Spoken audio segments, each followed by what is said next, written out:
Yay, we're here today with some lovely people, Nigel and Gillian. Hi, guys. Hi. Hey, hello. Yeah, we've already done that one, and then we lost Nigel, so we had to start again. So that's a bit sort of, we're back again. Anyway, we've come together today. Like I said, it sounds like we're in a church. Well, we are in a church, just not that church. To talk about, well, there's a difference between the soul and the spirit. So over to you, Nigel. Well, yeah, everybody thinks, or many people think that the soul and the spirit are the same thing. I mean, and I did for a long time. Yep.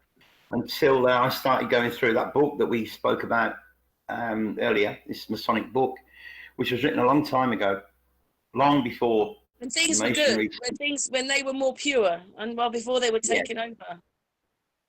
Well, before they were infiltrated to the level that they are now. And they actually speak at length in this book about the soul and the spirit. Now, everybody's heard the phrase, soulmates. Everybody's heard the phrase twin flames. Even though they, I would have said that, but I'm not now. After what you've told me, I'm not. You're not a soul thing to me. That might be part of our families or whatever, but you're the other thing. The meaning, the actual meaning is the same, twin flame and soulmates. But even though the meaning's the same, the definition's not the same. And a classic example I could give you would be, as we spoke about before, fate and destiny. Fate and destiny essentially have exactly the same quote unquote meaning, but fate is usually associated with negative or negativity, something bad, whereas destiny is normally associated with something good. But in the end, they're both something that nobody can foresee. So fate and destiny, whilst they have the same actual meaning, the same definition, they don't actually have the same meaning, because one's bad, one's negative, and one's positive. That doesn't mean to say that twin flames and soulmates are a negative or positive, but they don't actually have the same meaning. Do you want to explain it to people then? Sorry? Do you want to explain it to people then? Yeah, I'm going to explain it. I'm going to explain it, but I'm going to read from the bottom of page 56 and the first part of page 57 from this book. It's only a few words, but I think people need to understand where we're going with this right from the beginning. Okay, so he says, for the old philosophy teaches that the immortal spirit of man is the artificer of the body and its source of life, that it does not so much enter in as overshadow man, while the soul, the immediate vehicle of the spirit, inhabits the body and is dissipated at death. The spirit is immortal, pure, and forever undefiled. It is Christos, or Hiram, the mediator between the soul, physical man, and the universal spirit, aka the creator. So what they're essentially saying there is that the spirit drives the soul, and together the soul drives the physical. Does that mean that a soul needs a spirit? No, it doesn't actually need a spirit. The soul can animate, can bring life to the physical, but the spirit, if a person has a spirit, then the spirit actually inhabits the soul. And it says that once the physical dies, that the spirit lives on if we have a spirit, but the soul dissipates. And what that brings to mind is that, what was that Marvel movie we were talking about? Oh God, I've forgotten. Yeah, people will know. Where that guy was collecting all those stones in order to rule the universe, and when he failed, him and his army, they just all turned into powder and floated away in the wind. That's what I see as being the meaning of dissipating. So if that's what happens to our soul at death, then the soul's gone, the physical has died, and we are no more. But it is the spirit that lives on. It's the spirit that's immortal. The spirit is what a lot of people refer to as the divine spark, and we spoke a lot about that in the podcast we did on this a while ago. Your spirit is your divine spark. Your spirit is your connection to the Creator. Your soul is your personality. Your spirit gives you your emotions. Your spirit actually makes you who you are. Also, what spirit you feel. to me is a breath of air, isn't it? It's breathing air in. Yes. And that is what happens at birth. So it happens at birth. Well, when we look at we were talking about Genesis 2 creation, where it says that quote unquote God made man from the dust of the ground and blew breath into his nostrils, and man became a living soul. So when we take our first breath, yes, our soul, in my opinion, our soul enters the body, but does that mean we have a spirit as well? Not necessarily. I got asked that question, Nigel, and I hang out with David Giamitio. I told you about him. He asked me, when do you think we're here exactly? And I said, when we're born into this world. So, and I was right, because that's when your spirit comes, but that's if you're a spiritual person. Well, no, that's when your soul comes. That's when the soul enters the body with the first breath. I thought the soul happens with the baby. The baby's got a soul. It's when you're born and you breathe that breath, then that is when you either get your spirit or you don't. Well, when we talk about the second creation, which is the Adam and Eve creation, and it says God blew breath into the nostrils and man became a living soul. It doesn't talk about spirit, it talks about a soul. So the spirit inhabits the soul inhabits the physical. So what I'm saying is, what this Masonic book is basically saying is that you don't actually need a spirit. You need a soul in order to live, but you don't need a spirit. The spirit is your connection to the divine. Your spirit is the connection to the first creation. Yeah. The baby has that when your mum's pregnant with you. The baby has that then already. Not everybody has the spirit. Everybody has a soul of some sort. Now, it doesn't mean, there's many people talk about reptilian souls, talk about soulless. I don't think there's such thing as a soulless person, because I think they must have some type of soul in order to be living and breathing and talking and doing whatever they're doing. It's just whether or not it's benevolent or malevolent. But I don't think anybody who has the spirit inhabiting their soul, I don't think they can be malevolent. I think that only benevolent beings have a spirit. So Gillian had something to add then. What were you going to say, Gillian? No, I don't know. It's all good. You sure? Yep. All I'm doing felt like that. Even when I was a kid, I just felt different. I don't know. I just did. Well, I think this is earlier. Like, if you'd read the first sentence again, because that had a lot of information. That what you read out had a lot of information in it. What, you want him to read it again? Let me read it again. Okay. It says, for the old philosophy teaches that the immortal spirit of man is the artificer, capital A, R-T-I-F-I-C-E-R. I'm not sure if I'm pronouncing that right. The artificer of the body and its source of life. That is, that it does not so much enter in as overshadow man, while the soul, the intermediate vehicle of the spirit, inhabits the body and is dissipated at death. The spirit is immortal, pure, and forever undefiled. Undefiled means it can't be corrupted. It is Christos. Christos is Christ consciousness, for want of a better word, or Hiram, Hiram Ibith, which predates the empaths, doesn't it? That includes empaths. That's an empath as well. Yeah. Well, I don't think you can have empathy unless you have a spirit. I really don't. I don't think that. So it is Christos or Hiram, which refers to Hiram Diff, which is the name, the name for what we know now as Christ consciousness, but it predates the word Christ, which comes from Christos, And which means he's us. He's us. Okay? That's he's No, us. this is not. No, that's not Jesus. This is Christos. This is the spark of divinity, basically, from the first.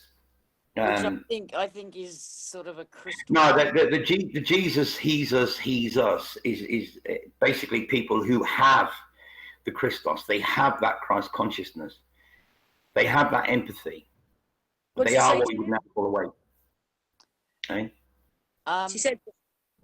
I just think all this stuff really relates to sound and light. Like, I think the Christos thing is light information that we absorb in our body, and the other one is sound information. Well, like, Christos in the Greek means oil, to anoint with oil. And there are certain people, Santos, for argument's sake, talks about the spinal fluid going up the 33 vertebrae to anoint the heavens, to anoint the temples.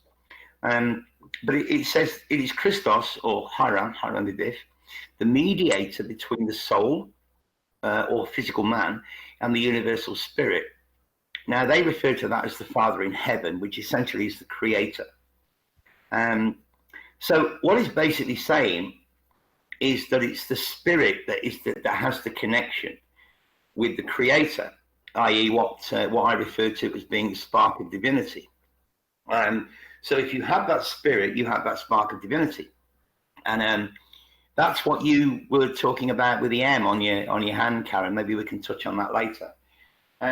So essentially we have the physical body, and unless the physical body has a soul, takes its first breath, that baby, if that baby doesn't take its first breath, it would be what we call stillborn.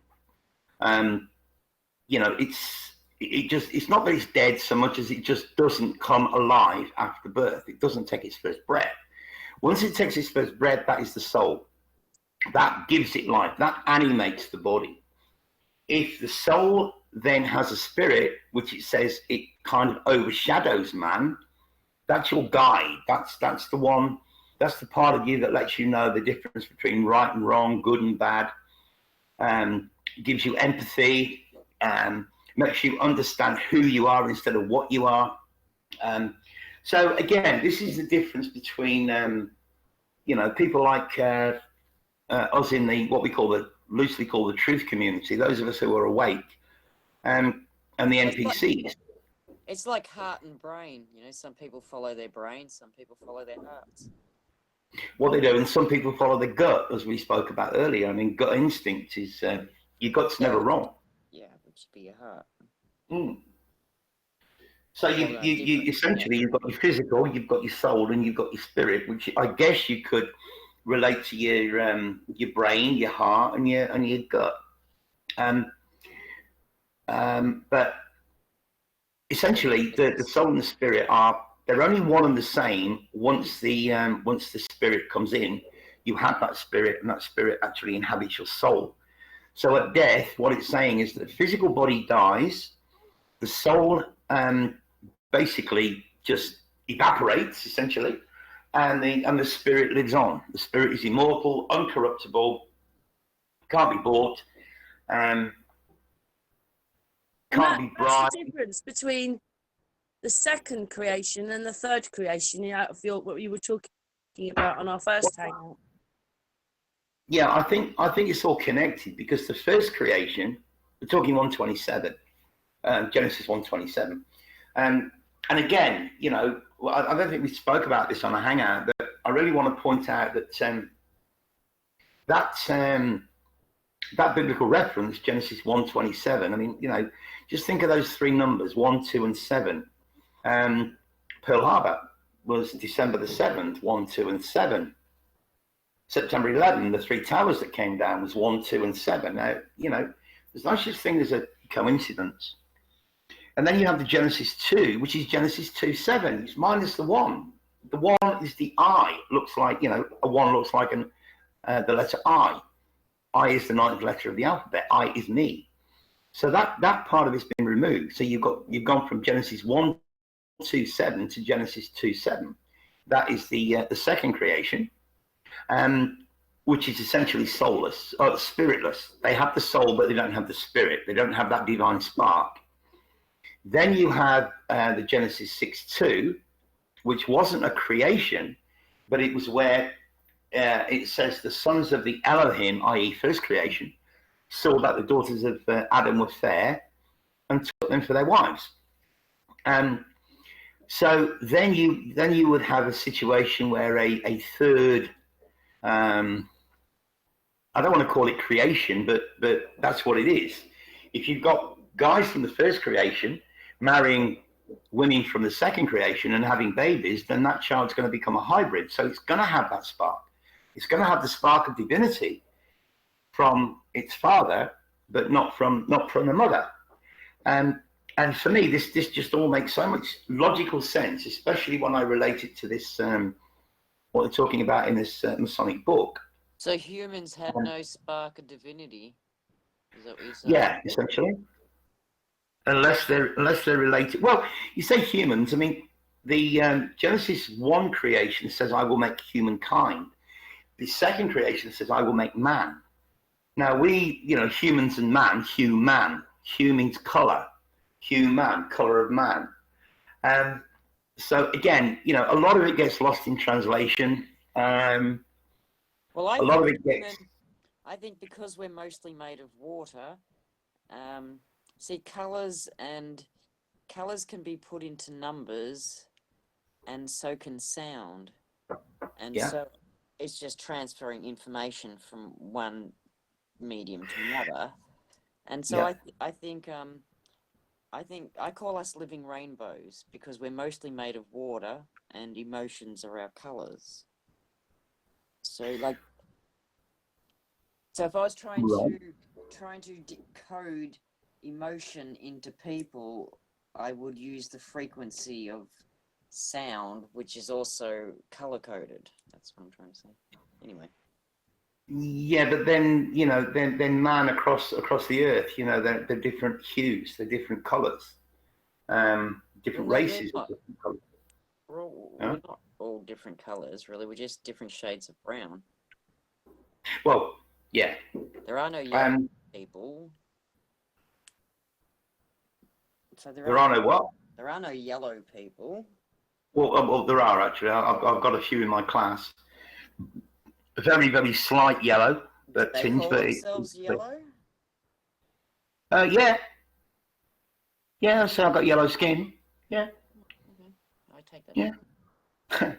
Oh, it doesn't bother them. It's just it's part of life here. They don't. It doesn't matter. But the way that things have been distorted and the way that words have been used against us. Now, I'm going to give you a really good example. I want you to write the word nowhere in your mind. Nowhere. Nowhere. So, are you going nowhere? Well, nowhere, if we put a K on the front of that, it doesn't change its pronunciation. Nowhere. So, without the K, are you going nowhere? Now let's add a K and say, do you know where you're going? Now let's go back to the word nowhere, Nowhere, and let's split it at N-O-W. Are you now here? Yeah. So, you know what I mean? So you have the word nowhere, I'm going nowhere, add a K, do you know where you're going? Remove that K and say, are you now here? Oh, sorry, keep going.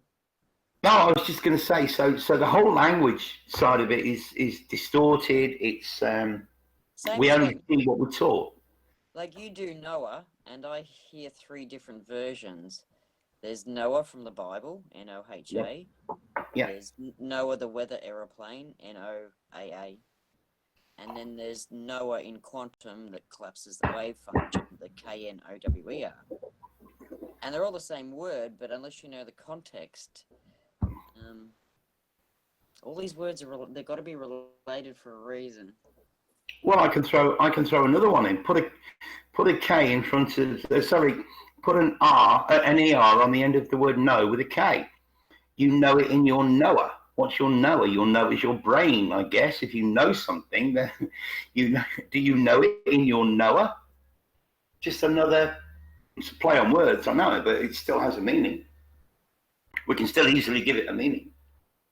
I would take it that when you say nowhere, really, you're here now, and it's just you running away from being here now. Yeah. And knowing something is knowledge, it's not truth. It just means you know information, you have information. Well, the thing is that the biggest problem with knowing is we know what we know. In other words, believing, really. You know, we know what we know. In other words, if Gillian went into the kitchen and made fish and chips, she knows that she knows how to make fish and chips. And we know what we don't know.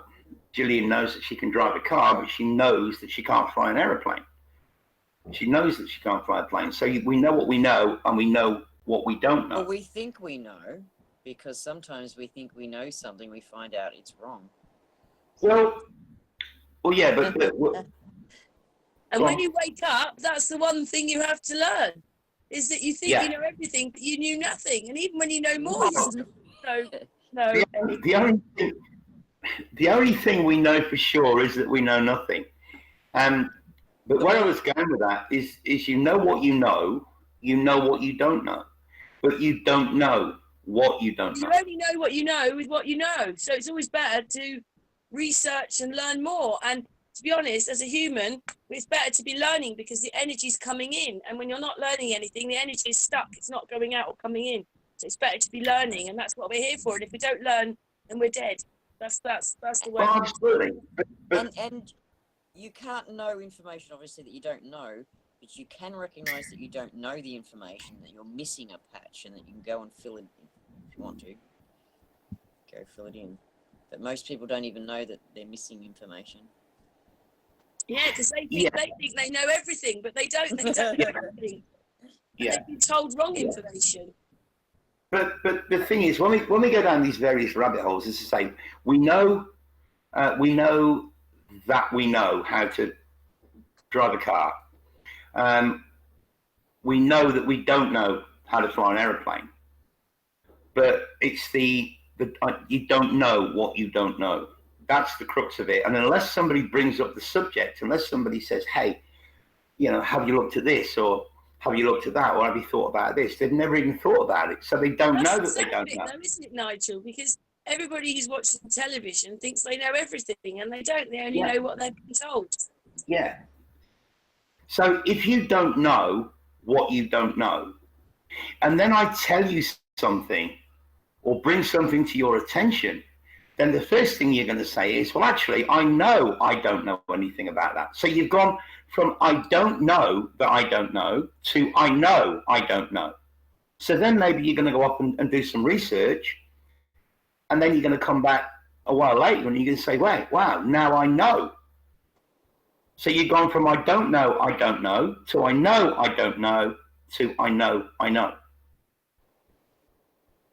It's a journey. That is the journey of learning. That is the journey of knowledge. That's how it works.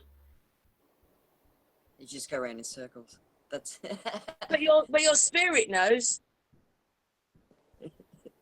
Yeah, your spirit knows. But and again, this is why we research, because your spirit already knows, but we don't.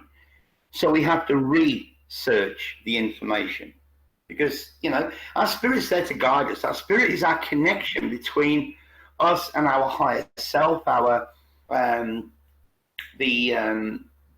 There's a lot of people that say that when our spirit incarnates into this realm, only like 60% of it incarnates, the other 40% stays up there. And these same people will say that 40% represents your guardian angel, or your higher self, whatever name that you wanna give it. But that's the well, what that say is that our brain. So we have a conscious and a subconscious, and our subconscious can process information thousands, tens of thousands times faster than we can. Our Your subconscious subconscious is you, though. That's the bit. That is you. Well, That's really you. It's your subconscious, and people don't realise they haven't sorted themselves out. Their subconscious is what's running them. Yes, and it also sounds a little bit like God because it's a little bit ahead of you. But your brain can take 10,000 images a second. I mean, that's a lot of information coming in from light, like faster than any camera that we have. So our brains are computing vast amount of information. It's amazing how amazing we are. Sorry. Let me give you a simple example. It's probably not the most apt example, but it's something that I think anybody listening to this could actually relate to. Let me give you an example of how your subconscious can work in real life. I'm not talking about sitting watching movies and you don't see the nanosecond of the Coca-Cola advert flash across the screen, but suddenly you fancy a Coke. That's your subconscious. But let's go a little bit into real life. Let's say that you're driving home from your friend's house and you're halfway home and suddenly you are busting for the loo, right? You really, really are. Oh my God, I really need to go to the toilet. But you kind of know that you can wait until you get home. So you arrive home, you pull on the driveway, and as you pull on the driveway, now you're even more desperate for the toilet. You open the front door and you run to the bathroom, and as you get in the bathroom, you just go, "Oh my God, I just made it." That's your subconscious at work. That's your subconscious at work. Because had you had to spend another 5 or 10 minutes in the car, then you would have been okay. You would have been able to. I think that's your quote unquote hold it. But the closer you get home, the closer your subconscious is realizing that you're going to be able to relieve yourself in a minute. And then you walk through the door and you run to the bathroom. And as you get to the bathroom, it's like, "Oh, I just made it." That's your subconscious at work. Maybe. Now, we can all relate to that because we've all been through that. There's another thing. That situation many times in our lives. There's another thing that your brain does, your subconscious. So you know how when you go to get something, you're in one room, and you go to another room and you go to get something, you get there and you can't remember what it was. And then you go back to where you were and you can remember what it is. Yeah. So what it turns out is that every time you enter a room, your brain takes a photo of that location. And then when you step out of that room, it wipes the slate clean. And so when you get to the other end, you kind of can't remember what you're going to get. So when you go back to that room, your brain recreates that room, and the memory of what you wanted to go get is in that room. Yes.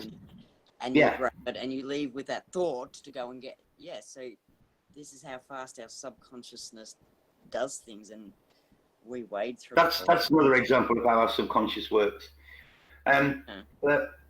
Well, your subconscious is your memory bank, and your consciousness is here and now, and that's where we should be most of the time. But we live in our subconscious with all the problems that you didn't sort out. That's what happens.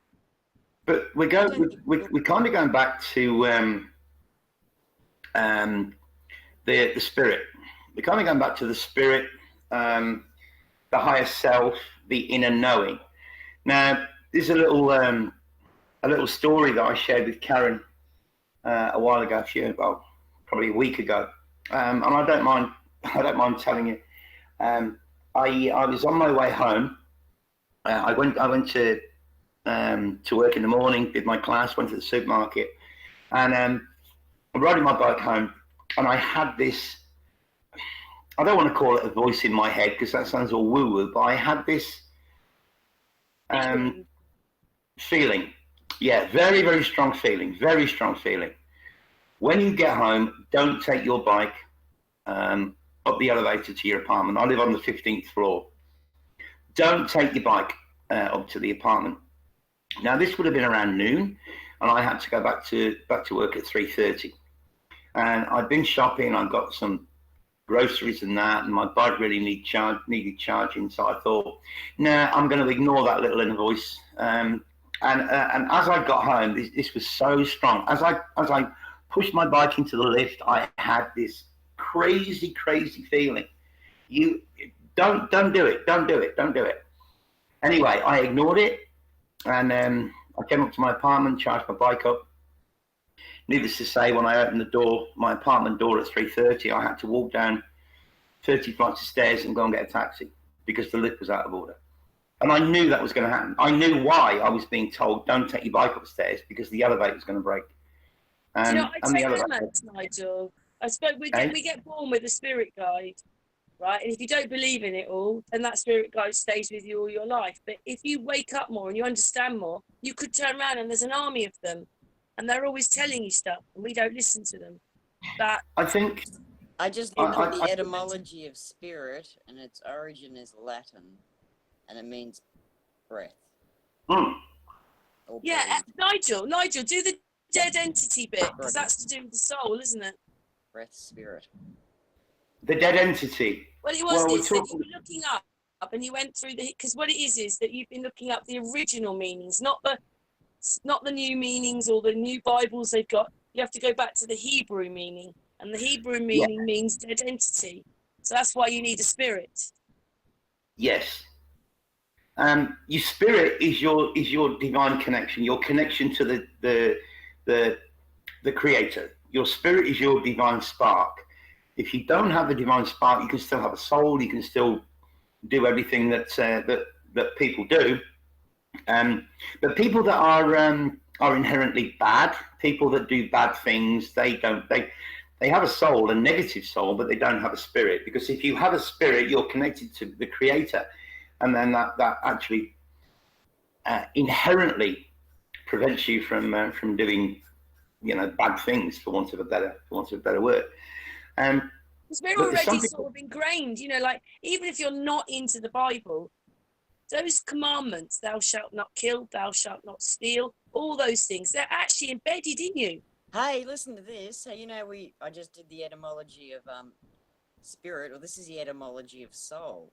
The modern English word soul derived from Old English sawl, S-A-W-O-L, or S-A-W-E-L, which means immortal principle in man. Immortal principle in man was first utilized in the 8th century. So right. So one's talking about the spirit, the life spark, and the other one's talking about the immortality of said being. Well, what these guys are saying, and this is what resonates with me, and it fits in with so much more of my the other research that I've done, is that the spirit, essentially, that is your connection to source. The spirit can't inhabit the body, but it can overshadow the body and actually inhabit the soul. You can't have a body and a spirit. You've got to have a soul. But just because you've got a soul doesn't mean you've got that divine spark. And again, that goes back to the second creation, the Adam and Eve creation, which didn't have spirit. They had a soul, but they didn't have a spirit. The hybrids, the first and second creation, they have that spark, so they have the spirit within them. That's the difference, and that's why it's quite difficult to get your head around, because people talk about soul like your soul is immortal. Well, no, your spirit is immortal, not your soul. Your soul dissipates. What about the M's then? Oh, well, you talk about that because you blew me away. Well, just that's your God's. That's your those people with M's on their hand. Look at the palm of your hand. It looks like Zorro's come along and gone. Psh, psh, psh, psh. I mean, if you turn it round, it could be 2 3s. So you could see it as 2 3s on your palm, or an M, and that means you're that's God's family. Well, this connects perfectly to what I was just saying about you don't know what you don't know.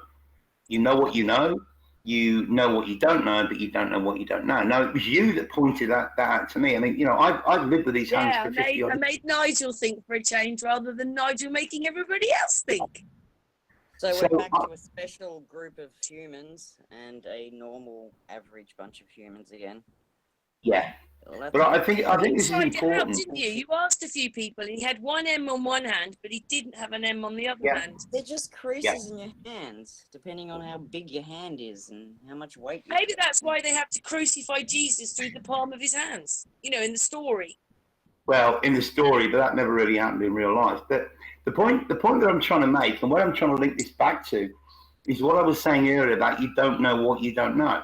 Now, I've lived with these hands for 50 odd years, and I've never noticed I've got an M on them, so I didn't know. So when Karen told me, "Look at your hands, do you see an M?" I'm like, "Yeah." Whoa, and she told me what it means. Well, I didn't know anything about that, so I didn't know that I didn't know. When Karen brings it to my attention, now I know that I don't know.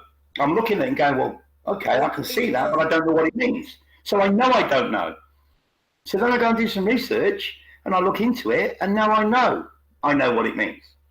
But had Karen never brought it to my attention, I'd have spent the rest of my life not knowing that I didn't know anything about the M on my hands because I'd never even noticed it. Knowing that information doesn't make it true. No, it doesn't. But it makes you aware, Gillian. That's the point I'm making. I didn't know that I didn't know until Karen mentions it, and I'm looking and going, well, now I know because I can see it, but I know that I don't know what it means. So you look up the what it's supposed to mean. That doesn't mean you know that. But that doesn't mean that it means that either. No, that's right. That's right. True. So That's right. With all this information and decide whether or not it's true. I don't really think God has special people. No, I don't. That just sounds like ruling elite, brainwashing, and I don't. I don't. No, I don't think that quote unquote God has special people or the Creator has special people. No. Trait? Okay, no worries. I'll go with that one. You might all be related in some way. No.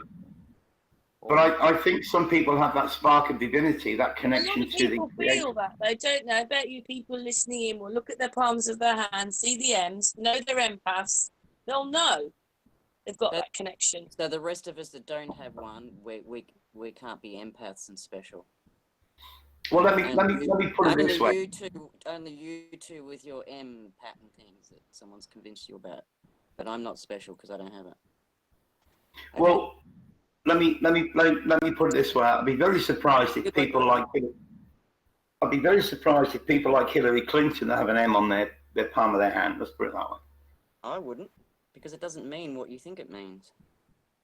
Maybe it doesn't. You want it to mean that because you've got it. All right. Well, let me rephrase that. I don't think for a minute that Hillary Clinton has a spark of divinity within her. Okay. None of them do. I don't think they do, no. They're negative souls, negative beings.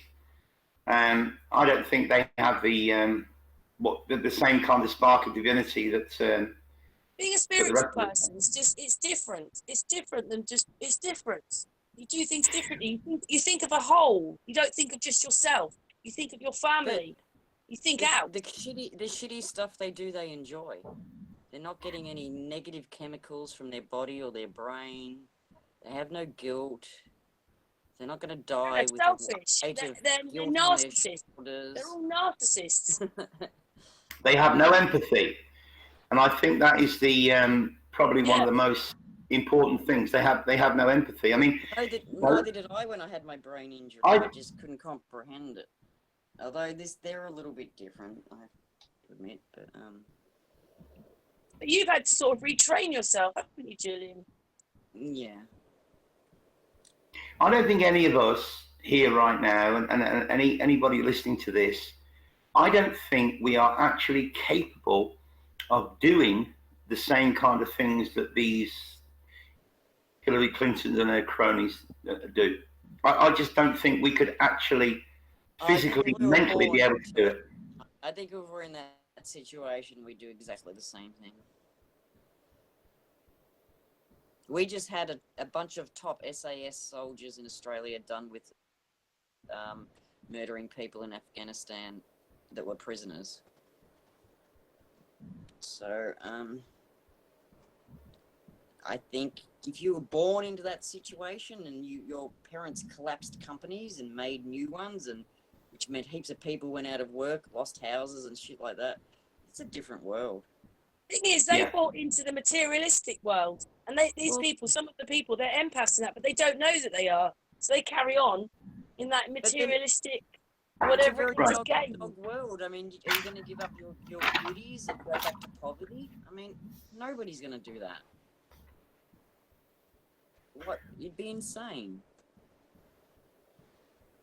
So I'm not saying they're right or anything like that. I'm just saying I don't think we're all as good as we'd like to think we are. The way I see it is this. This is essentially the world of duality. This is not our realm. This is the realm of what we would know as Satan, the devil. This is the devil's playground, you know, as we've spoken about many times. You disagree? Right? Yes. Why? Because this is... I'm glad you do, but why do you disagree? The magical, beautiful place. Yeah. It regenerates. It doesn't waste anything. I mean, yeah, there's death, and that side of it's really crappy. And animals eat animals, and that side's really crappy. So I guess that's a duality thing. But all right. Well, can I clarify then? Let me give me the opportunity to clarify that, Julian. I'm not saying the world, the physical world, is what we've created. Horrible. Shit. Yeah, it's what we create. So this beautiful realm, you know, and this is a beautiful, stunning, fantastically awesome place, but it's been taken over. It's been usurped. So what you've got when you look at it biblically, you've got the Jesus, he's us, and the Satan, whatever you want to call it, which means adversary. And that essentially is materialism. This world has been turned into this whole world is a company. It's one great big business. It's materialism. You have that biblical passage, I forget which one it was, that everybody will know it, where Satan took Jesus up onto the highest mountain and said, Lord, if you fall down and worship me, you know, I'll give you all this. Doesn't mean that he's got to get on his knees and worship Satan. What it means is if you forget what you believe and you want to enjoy all these trappings of materialism, in other words, fall down and worship me, then you can have it. Just change your mindset and enjoy all this wonderful materialism instead of...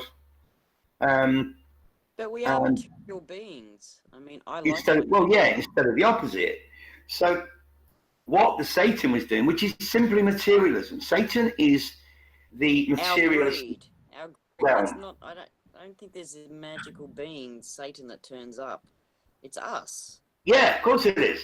It's these greedy human, you know, that got to the 1%. There's no dead guy on a stick coming back to save anybody. No. So you've got to save yourself. And the biggest thing you can do for mankind is make sure you know who you are as a person. All right. Well, if you don't know who you are, you're going to get caught up in loads of things and not believe anything or believe the wrong things. Let's take this. Let's take the Bible and all that. They do have they have stories to tell. That you know, like they have a plan for us, obviously, in there somewhere. Like it's telling us exactly what's freaking happening. All right. Well, let me take this one step further. Let me take this. Let's go up a level. Or down a level, whichever way you want to go. Let's go a bit deeper into this. The Hebrew, you read right to left. And English, we read left to right. Well, the God of the Bible, Yahweh, if you spell E-A, that would be pronounced Yah. Well, in the Hebrew, that would be A-E, but same meaning. Now, we were talking about the great mortgage fraud. We were talking about materialism. We were talking about debt. We were talking about loans. We were talking about money.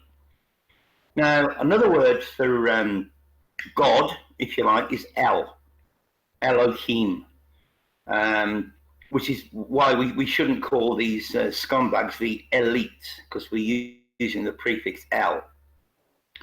Now, we all know in English that a vow is a promise. A vow is this is why when people get married, they take their wedding vows, their promises.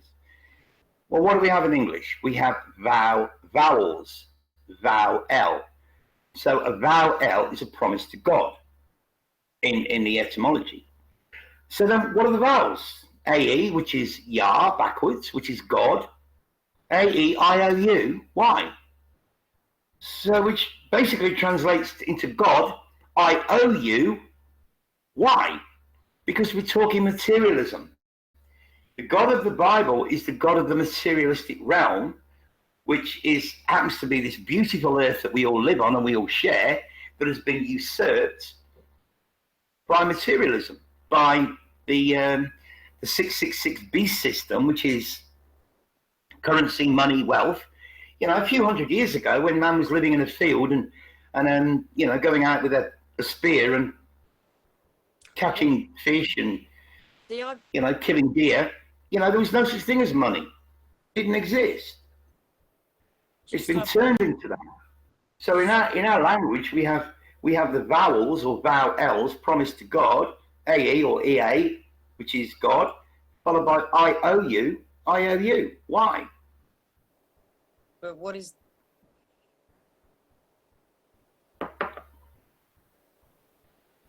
Go on, Gillian. I forgot my question. Damn it. It's all there in front of your face. It's right there in front of our noses, and we just don't see it. We just don't notice it because we're too busy. We're too busy watching TV and going to work and earning some fake currency so we can pay. The television is telling you the truth when it's not. They're just funneling you into what they want you to believe. Well, you've only got to look at the word. Tell, lie, vision. Tell a lie to your vision. Tell, lie, vision. It's all there. I think when the virus first came out, they were saying you could wear goggles because you can catch it through your eyes. Well, you watch TV, and the easiest way to get rid of the virus is turn off your TV, and it's gone. Nobody's falling over, nobody's dying, nobody knows anyone who's died, but you know it lives in your TV. And they've also turned us into the virus. Well, we are the virus, yeah. Even though you said the only virus you can get is in a computer. So basically, they don't see us as even living things. Anyway. They just made us an object. It's made us an object for them. Now, what we're talking about here, I just want to throw this quote in. I forget where I found it, but I saw it and I wrote it down because it just blew me away. And it actually says, when the student is ready, the knowledge will come. And that to me is so profound, because as we learn more, we're getting more. And that just blows me away. Whoa. But there's one other point that I want to make with respect to the first and second creation. And again, this was a bit of a surprise. And me and my friend Harry in California, we've done a bit of work on this. But following the serpent in the garden, which if people out there have listened to what I've been talking about, the serpent was actually the good guy. Serpent was a Genesis 1:27 creation. The serpent was from the first creation, who went to the garden and told the second creation what had been done to them. Therefore, that's why it relates to the tree of good and evil, the tree of knowledge. So the serpent, or what's known as the serpent, was a member of the first creation who went to tell Adam and Eve what had been done to them. And then when we get to I think it's Genesis 3:15, when the God of the Bible, who was a first creation entity, said that he would put enmity, E-N-M-I-T-Y, it's quite a difficult word to say, enmity, between the serpent and Adam and Eve. In other words, he would put enmity between the first creation and the second creation. And enmity in any dictionary, any etymology, means mutual hatred. Mutual hatred. That's what he said he would do. He would create enmity between the first creation and the second creation. It then further goes on to say in that same passage that I forget which way around it was, that one would have their heels bruised and the other would have their head bruised. And I thought, well, bruised, that's quite a strong word. That's fighting talk. So when I looked at the etymology of the Hebrew, it's got multiple meanings. And yes, it means to strike, but it also means to desire, to snatch, to seize. Now, remember what you and I were talking about, Karen, when I said they claimed them for their wives. Claimed, snatched, seized, bruised. I'm like, whoa. So on the one hand, you've got the God of the Old Testament saying he would put mutual hatred between the first and second creation. But then it's in that same passage, it's referring to the first and second creation actually having desire for each other and for them to be snatched. So you seized me, Nigel. You seized me. Yeah, I snatched you. I seized you. I bruised you. Whatever. It's just weird that the word bruise is kind of all mixed in with to snatch, to seize, to desire. Again, if you've forgotten, that refers to Genesis 6:2, where it says, "Let's just hope you desire me." Yeah, but that relates to the Genesis 6:2, where it says the sons of the Elohim, i.e., creation 1, saw that the daughters of creation 2, Adam and Eve, were fair and took them for their wives, claimed them for their wives, snatched them, seized them, desired them.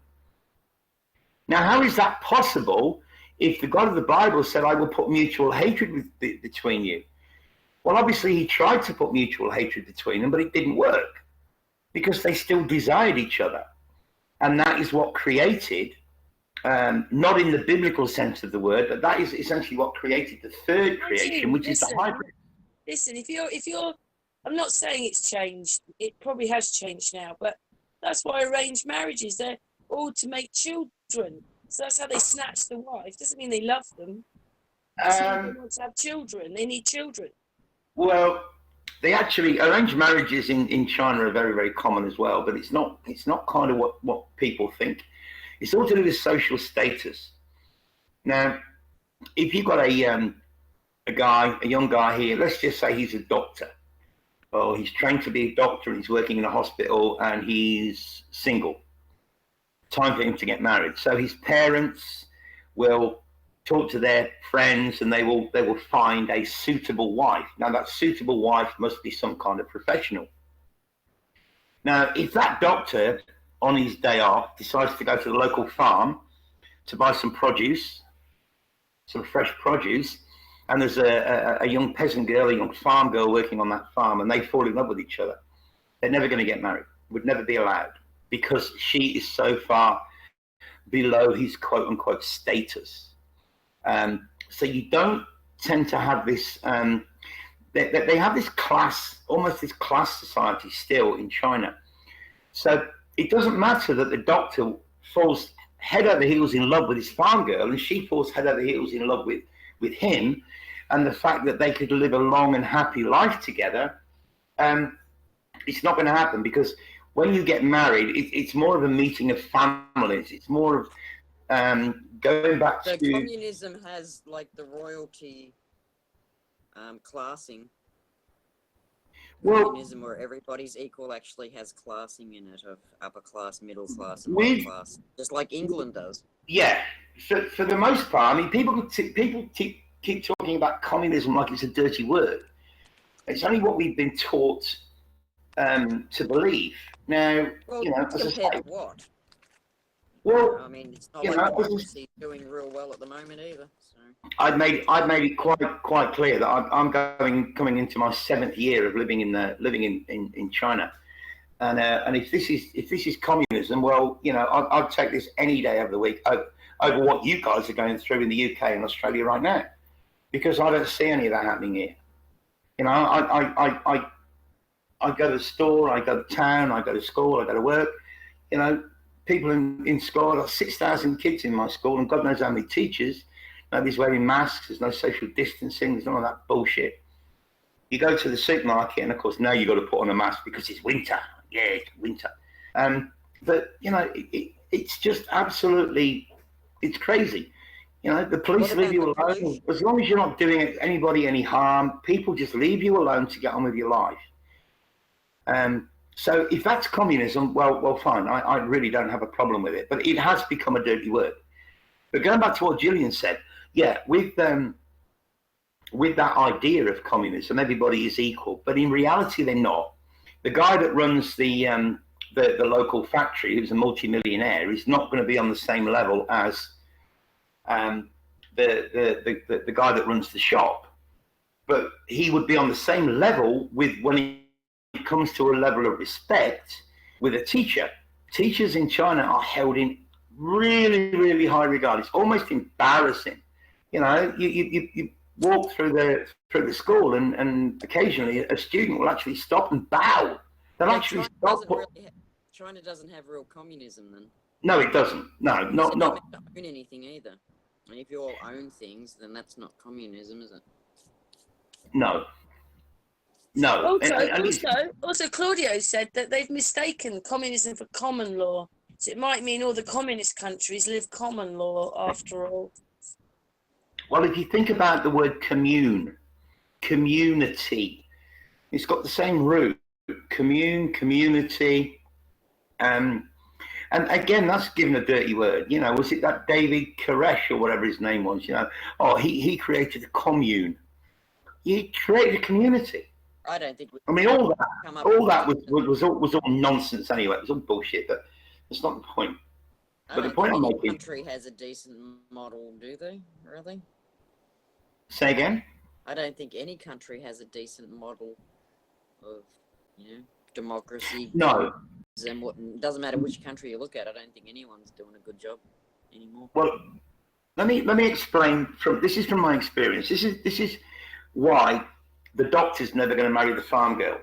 They're never going to get together, because one of the most important things for a Chinese person is respect of their elders. Certainly, respect of their parents and their grandparents. They call it filial piety. Filial-piety. Filial piety. Respect for your elders at all costs. Now, even if your mum and dad are old fuddy-duddies, you still respect them for who they are and for what they are. So if your parents, even if you're in your 30s or in your 40s, I knew a guy back in Australia many years ago, and he had a Chinese girlfriend. She was 45 years old, and they lived together in South Australia for a couple of years. They wanted to get married, and she rang her dad or rang her parents and told him that they want to get married, and he actually forbade her. He says, "Look, you are not marrying a foreigner." Right? He was. I mean, these kind of guys are really few and far between. But he was really old-fashioned. He says, "You're not marrying a foreigner. Get on a plane and come back to China." And she left him. She left the man that she loved on a parents' orders at 45 years old. Now, we in the West, we can't tell. Once our kids pass 18, we can't tell them what to do anymore. They'll just give you the middle finger. But that is the level of respect that Chinese people have, and Asian people, Japanese people are the same. So the doctor's not going to marry the farm girl unless he's got receptive parents, so he can sit down and say, "Look, you're going to fix me up with some lawyer who I'm not going to love. You're going to fix me up with some nurse or some teacher or some professional person, just because of the social standing, and you're going to make us get married, and there'll be..." And the attitude is, in China, is marry first, love later, which is kind of... How is that a good society to you? How is that a good society to you? Do you have any idea what it's like as a woman to have a guy, intimate with you? Well, that I can't imagine. That I can't imagine. But you have this marry now, love later. And remind me, I'll take that one step further in a minute, Gillian, because it's really, really so glad important. I'm a nobody, like in poverty, and don't have to worry No, about you're not a stuff, nobody. that I'm not rich, and I don't have parents going, "You don't you dare bring our family into disrepute." Now, when you look at this, if the boy's parent, if the doctor's parents say, look, okay, I understand you, me and your mum have been together for a long time, we love each other and we understand what love is and so on and so forth. So if you really love this girl and she really loves you, then we won't stand in your way. So the doctor and the farm girl marry each other. Now, the doctor will be looked down upon by his peers for marrying lower than his status. But the farm girl will suddenly be, all her friends and family and relations will be so jealous because she's married above her status. That's just simply how it works. But what happens when you have this situation, and I'm directing this more to Gillian because of what she's just said. So you have this arranged marriage because it's all done through status. So the doctor, his parents and his parents' friends will find him a lawyer or a teacher or some other professional to marry. So they get married. Now, the only reason that people in China get married is to have a child. And again, that's another interesting story because what you end up with is you end up with 3 generations of the same family living in the same house. So your mum and dad, let me put this in your, as an example at you, Gillian.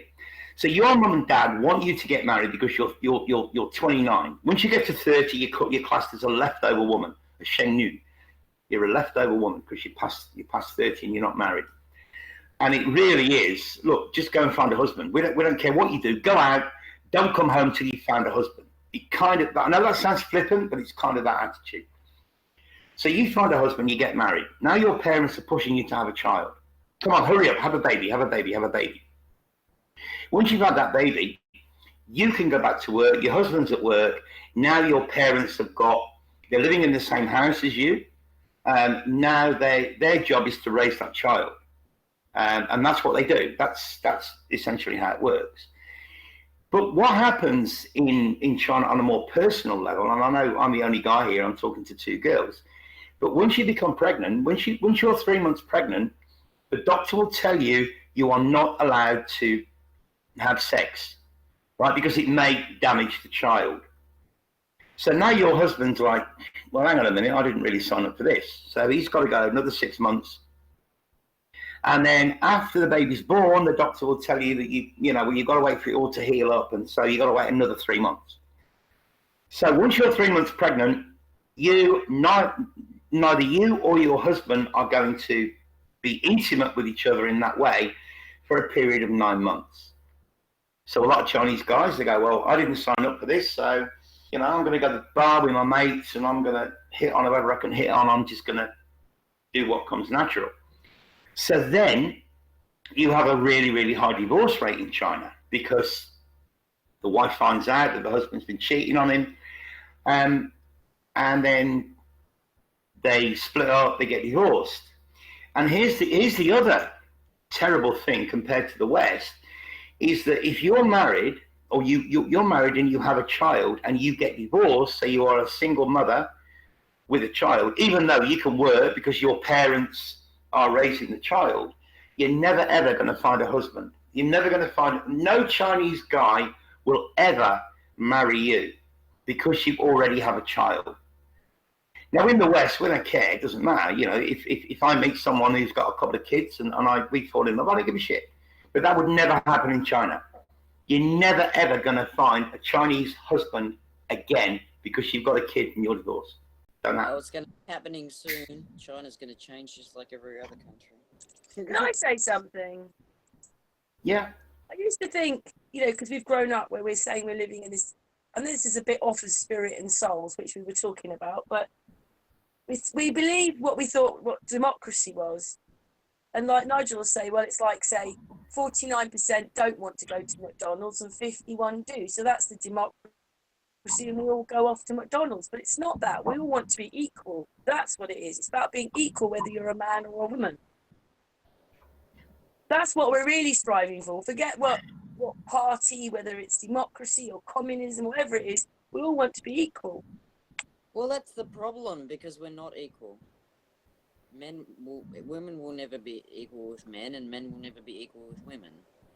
Old people will never be equal with young people. We're all different. I totally agree.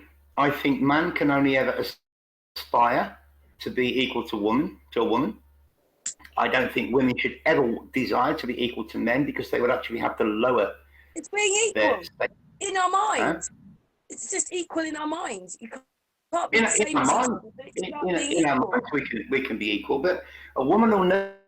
It's where men have been driven that women are. No, I don't mean that horribly, but we've come out of a system where women are sort of second-class citizens most places. We just wanted equality. Well, actually, a lot of men are second-class citizens too, not just women. It's really everybody against the elite. Same as there's not one colour as having a better time than another colour. It's these ruling people that have got it all. I mean, because they've got money. And see, women, I mean, men have higher stamina, they're stronger. Women, but then we can have the children. Men can't have children. We need each other. That's my point. And Corbyn goes on about one love. So it's about needing each other. We don't want. I don't want. We need each other, but you both have just hit the nail on the head. Why a man can never be equal to a woman, because women they give life. They bring life into this world. Sure, they can't do it on their own. They need the man in order to help them, but a man can't have a child. A woman brings life into this world. So in order for a woman to be equal to man, she would have to lower her status. Men should strive to be equal to women. If they want to be equal to women, they've got to raise their game. They've got to raise their game. And once they do raise their game... That's right. Once they do raise their game, then yes, they can be equal to women, but only on a mental level, on the level of the mind, a meeting of the minds, they can be equal. But unless they're prepared to raise their game and accept and respect women for, I don't want to use the word what they are, but in this case, I'm going to use the word what they are, because I'm referring to a life giver. A woman is the bringer of life. Men can't have a child without a woman, and a woman can't have a child without a man. Fair comment. But once a man has impregnated a woman, that's kind of, well, he's done his job then. The woman now has to go through the 9 months of pregnancy and incubate the child and give birth to the child and so on and so forth. So a woman's got a lot of work to do once she becomes pregnant. The guy can literally just walk away. Can you see what's happening and what needs to happen? Everything is being examined. So do you think it should be a society where just two people raise the children, a male and a female?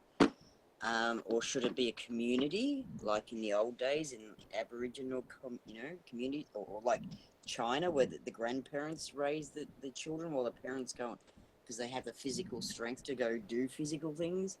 Like, this is where we're at now. Like, we need to start talking about the different options and which ones we want, because at the moment we're getting transhumanism forced upon us.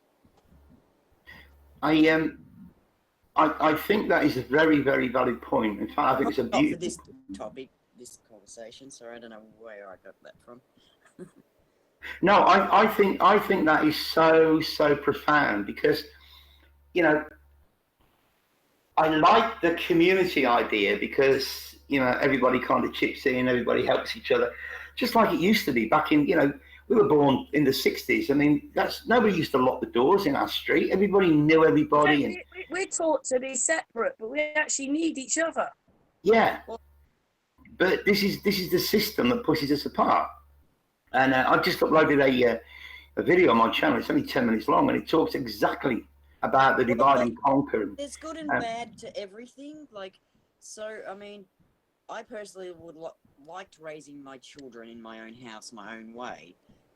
because I lived in a society where we were able to do that. But I know people who are victims of child abuse think that being stuck in a house with two parents that are psychopaths and nobody to save them is the most horrific thing to do. So they're all more for the commune family things, or at least somewhere where it's checked on. And well, and I remember when stuff going on. We have so much child abuse going on. Like, maybe this two couple, I don't know, maybe it's not working. Maybe we haven't That's quite something that's been following us for a long time, Gillian. That has the abuse in families. That's been going on for a long time. It has, but because you're only who you are, and if you've been abused, you might think, oh, very often the parents, when they have children, they transfer it over to their children, so they take out what's happened to them on their children, and they don't even realise they're doing it. Actually, it's more than we think. I watched a video about it. They lie.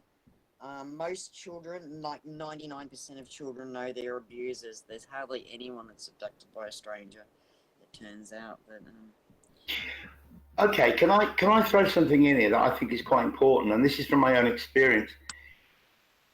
When I was growing up in the 60s, I mean, we lived in a cul-de-sac. We lived in a close, and everybody knew everybody. All the neighbours knew everybody, and I knew all these guys as Uncle Pete and Uncle Trevor and Uncle this and Uncle that. They weren't uncles; they were just neighbours, but everybody knew everybody.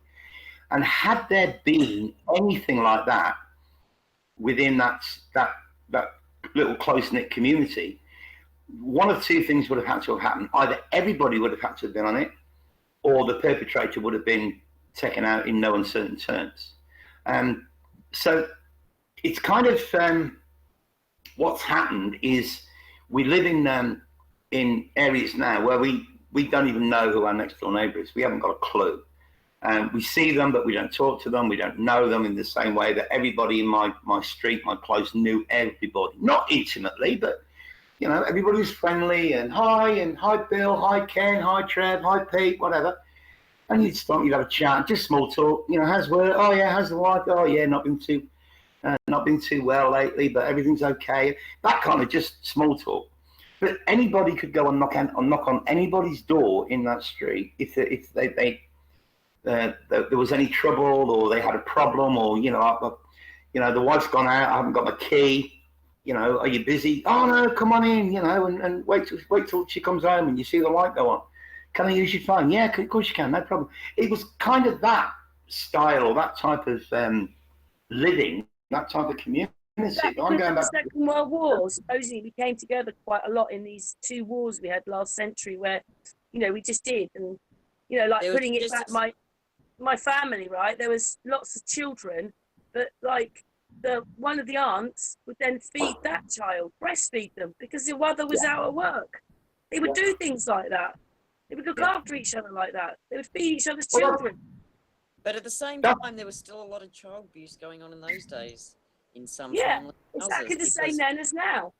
It probably was, but nobody found out about it. The neighbours thought everything was fucking fine.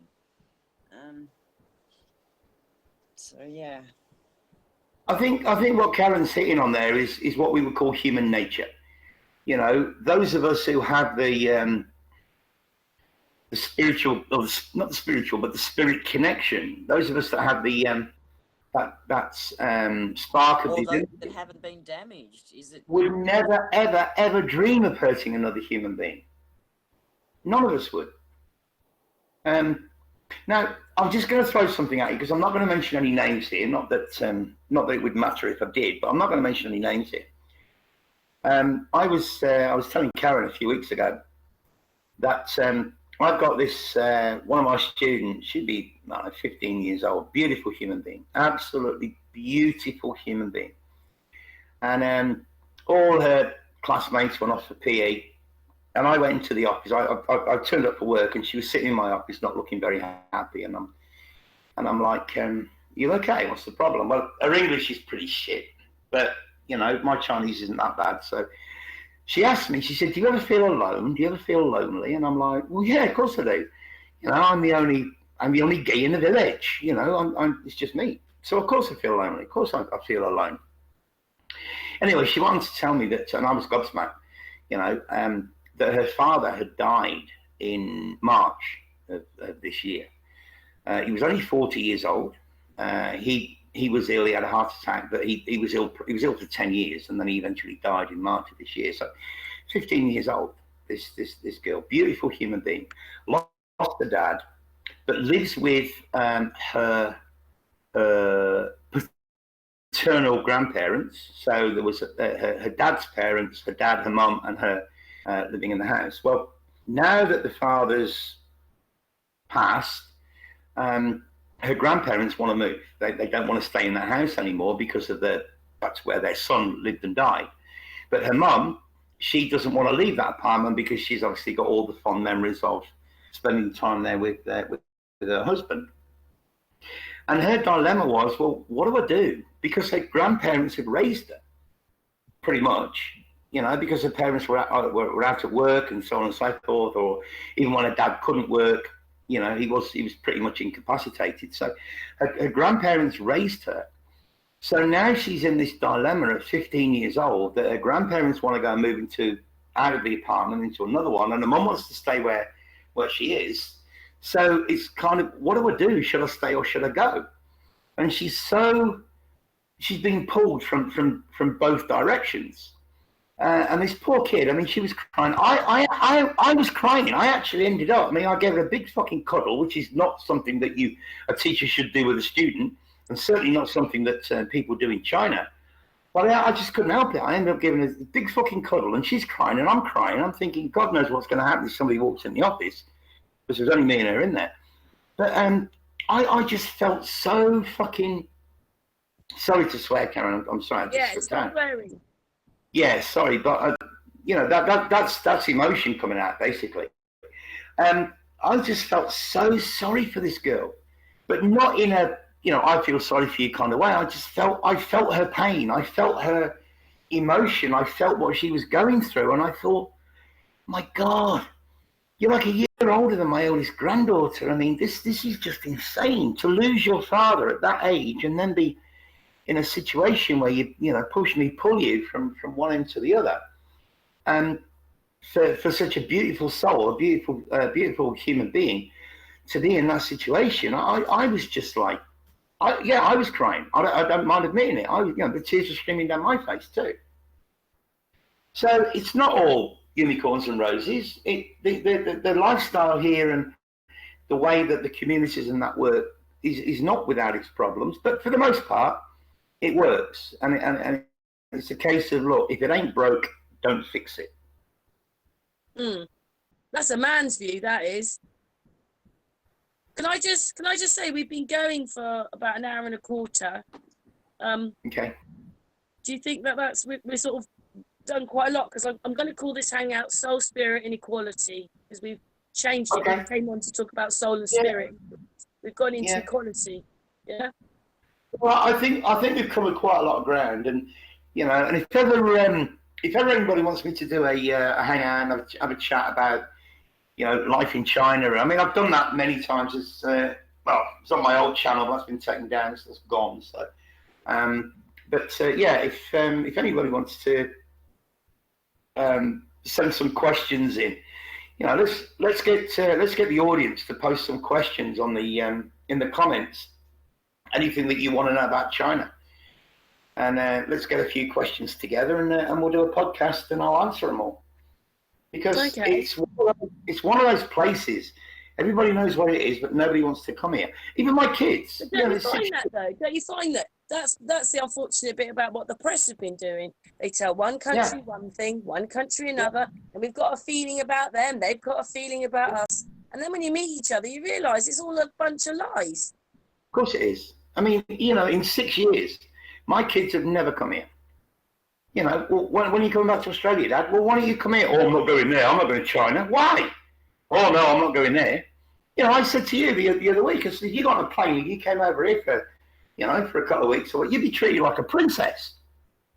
You know, and I don't just mean by me. I mean out there, out in the street, out in the shops, and You know, you would be revered. You would be treated like an absolute princess. And yet we're told in the That's West that it's such a horrible communication, place. isn't it? That's who. It's just what you know. Again, it's what you're believing, what you've been told. But can I just say that we can come back and do that. That's great. I just wondered for the last little bit of this hangout. I don't know, Gillian, have you got anything to say, and then we'll finish with Nigel. No, I'm good. It's been a great chat. You're good. Covered heaps of things. Yeah, you're happy, Nigel? Yeah. Yeah, I'm happy. I'm happy. Let's encourage some questions in the comments, some questions from the audience, and you know, let's see if we can get some really good questions rather than just me answering them in the comments. Let's do a podcast because everybody's got questions about China. Everybody. When I go that's another hangout. That leads on to another hangout.